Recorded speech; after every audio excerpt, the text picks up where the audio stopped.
Hello students, ये video उन students के लिए है हमारी तरफ से जो लोग एचपी टीजीटी कमीशन की तैयारी कर रहे हैं या फिर पीजीटी कमीशन की तैयारी भी कर रहे हैं। मैं उन लोगों के लिए वीडियो बना रहा हूँ स्पेसिफिकली कि उनके लिए कितना मुश्किल है एग्ज़ाम को क्रैक करना, how difficult it is to crack TGT commission exam या पीजीटी कमीशन एग्ज़ाम। अब क्यों डिफ़िकल्ट है मैं उस पर बात करूँगा। मुश्किल नहीं है, ये मेरे को पता है, मुश्किल नहीं है, मेरे को पता है इस चीज़ का, और आपको भी पता है कि मुश्किल आपके लिए क्यों है। देखिए, अगर आप टीजीटी की बात करें, मैं बेसिकली मेरा फोकस अभी आज टीजीटी पे है तो टीजीटी के बारे में बात करूंगा। तो टीजीटी के केस में सबसे पहले अगर मैं सिलेबस को देखूं या सब्जेक्ट्स की लिस्ट को देखूं तो सब्जेक्ट्स की लिस्ट काफ़ी लंबी चौड़ी है।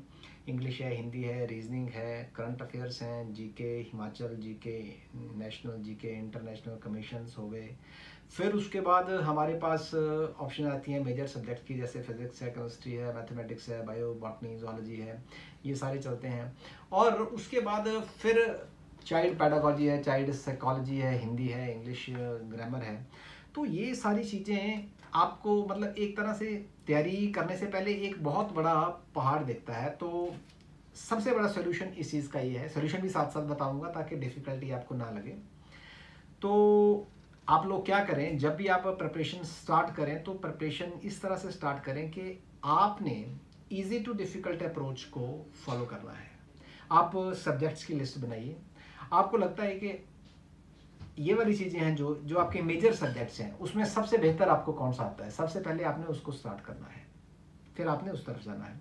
बाकी जीके और करंट अफेयर्स के लिए मैं आपको इतना बोलूँगा, जैसे ग्रामर है, हिंदी है, इंग्लिश है, उसके लिए बोलूँगा कि उसके लिए 1 आवर ईच डे आप रखिए। 1 आवर, 1.5 आवर, जो भी मतलब जितना भी टाइम आप डिवोट कर सकते हैं तो उसके लिए रखिए, ताकि एज आपको मिलता रहे, क्योंकि अभी पेपर का तो आइडिया नहीं है कब होगा। तो आपकी जो प्रिपरेशन है वो एक स्ट्रीम लाइन हो जाएगी कि आपने पहले कौन सा सब्जेक्ट करना है, तो that is E to D, easy to difficult.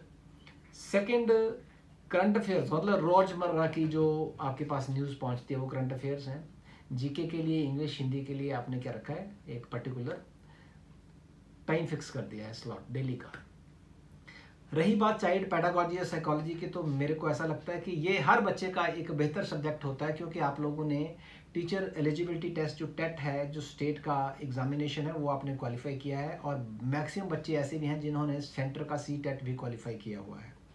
तो चाइल्ड पैडागोजी और चाइल्ड साइकोलॉजी, एक ये साइकोलॉजिकल बेस्ड क्वेश्चंस हैं, तो ये डिफ़िकल्ट नहीं होता है। तो इसमें आप लोग सिर्फ इतना कर सकते हैं कि आप इसके पर्टिकुलर जो क्वेश्चंस हैं उनको आप, क्योंकि बिहेवियरल एस्पेक्ट पे है ये, कि जब आप मान लीजिए क्लास में पढ़ाने जाते हैं बच्चे को, तो आप क्या साइकोलॉजी लेके जाते हैं, क्या माइंडसेट लेके जाते हैं, बच्चों का माइंडसेट कैसा होता है, बच्चों की साइकोलॉजी कैसे है, उन दोनों टीचर और स्टूडेंट है जो वो किस तरह से आपस में इंटरेक्ट करते हैं, उसी बेसिस पे वो क्वेश्चन आते हैं। तो this is just common sense based subject है, तो इसके लिए आप 1 आवर रख सकते हैं। तो this is my personal first advice जो आप कर सकते हैं कि इन सब्जेक्ट्स की प्रायोरिटी पे बना के ई टू डी अप्रोच के साथ आप टाइम फिक्स करके, स्लॉट डेली करके, आप जितना भी टाइम दे रहे हैं, 6 आवर्स दे रहे हैं, 7 hour, 8 hours, that all depends upon you. Next, आपने क्या करना है कि अपने स्पेशलाइज्ड जो सब्जेक्ट है आपका, जैसे मान लीजिए आपने पोस्ट ग्रेजुएशन किया हुआ है या फिर ग्रेजुएशन में आपका जो इंटरेस्ट जिसमें सबसे ज़्यादा था,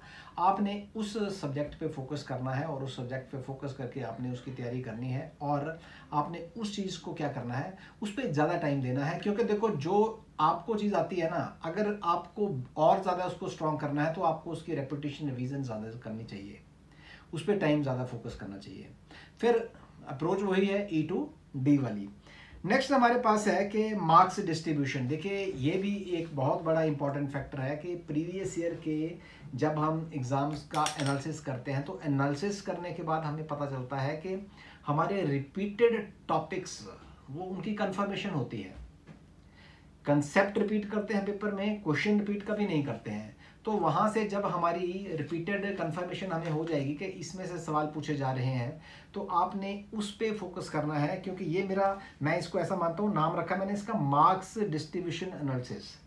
तो जो भी आपका अपना सब्जेक्ट है उसमें देखिए सबसे ज़्यादा मार्क्स का किसमें से पूछा जा रहा है। लाइकवाइज आपके पास 10 सब्जेक्ट्स हैं, उसमें से पूछिए किसका सबसे ज़्यादा पूछा जा रहा है।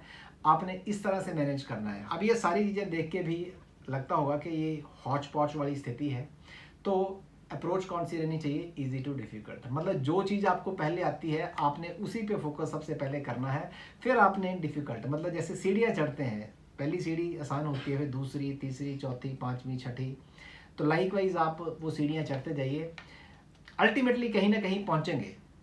नेक्स्ट, अब कौन से सब्जेक्ट थॉरली, ये क्वेश्चन पूछा गया था मेरे से कि कौन से सब्जेक्ट्स आपने थॉरली ईच डे पढ़ने हैं, तो मैंने जवाब शायद पहले भी दे दिया है कि आपने एक टाइम स्लॉट फिक्स कर लिया है।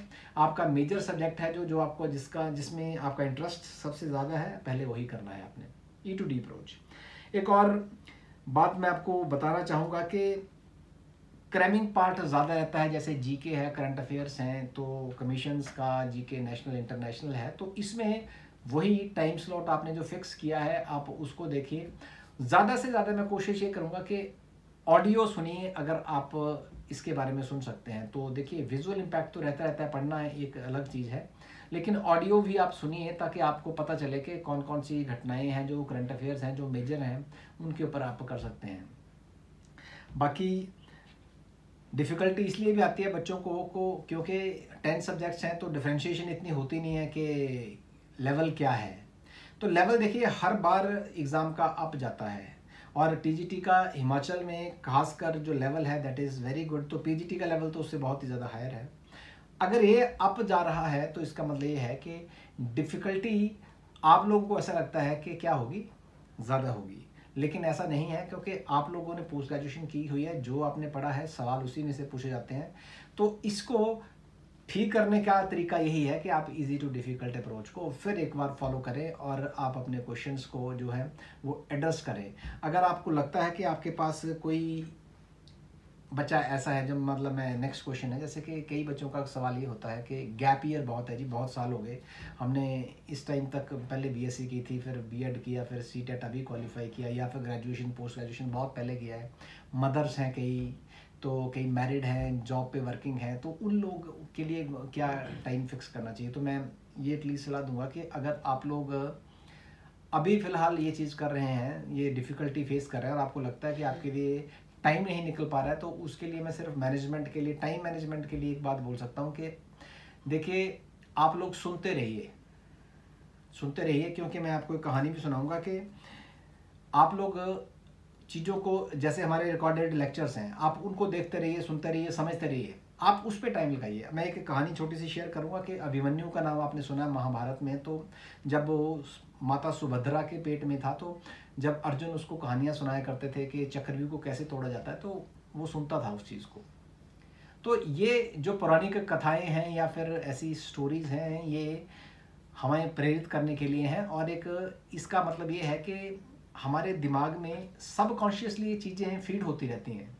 तो आप लोग टाइम की फिक्र ना करें, जितना टाइम आप मैक्सिमम दे सकते हैं आप टाइम दीजिए, और आप लोग कोशिश करिए कि सबकॉन्शियसली जब आप सुनते रहेंगे, रिकॉर्डेड लेक्चर्स को देखते रहेंगे, नोट्स को पढ़ते रहेंगे, तो आप कोशिश करेंगे रिपीट करते रहें, उनको रिवाइज करते रहें, प्रैक्टिस करते रहें क्वेश्चन की, जब भी समय मिलता है तो वो सबकॉन्शियसली आपके माइंड में जाती रहेंगी, और जिस दिन पेपर होगा वो उस दिन आपके दिमाग में बिल्कुल आएंगी, और मैं श्योर करता हूँ आपको कि आप पेपर क्रैक करेंगे फर्स्ट अटेम्प्ट में। जो घर की लेडीज़ हैं, जो वो they are the best home makers, best manager in the world. So I wish you all the best.